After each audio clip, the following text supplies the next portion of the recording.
Hi welcome to cinema with Raju. இன்றைக்கி நம்ம இந்த வீடியோவில் என்ன பார்க்க போகிறோம்னா, சமீப காலமாக பார்த்திங்கன்னா நடிகைகள் வந்து விவாகரத்து நோக்கி போகிறாங்க. நிறைய விவாகரத்து வழக்கு போட்டுட்ருக்காங்க. ஸோ அந்த வரிசையில் பார்த்திங்கன்னா இப்போ வந்து கடந்த 2016ஆம் ஆண்டு தனுஷின் மாப்பிள்ளை படத்தின் மூலமாக அறிமுகமானவர் தான் நடிகை ஹன்சிகா மோட்வானி.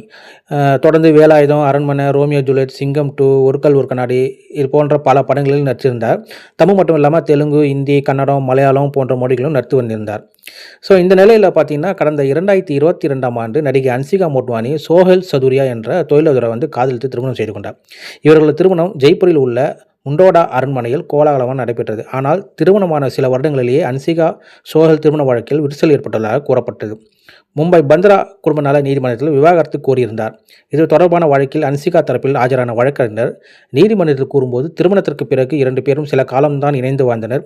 இருவரும் தங்கள் வாழ்க்கையில் வெவ்வேறு குணாதிசயங்கள், கருத்துக்கள், வாழ்க்கை முறை வேறுபாடுகள் இருப்பதை படிப்படியாக உணர்ந்தனர்.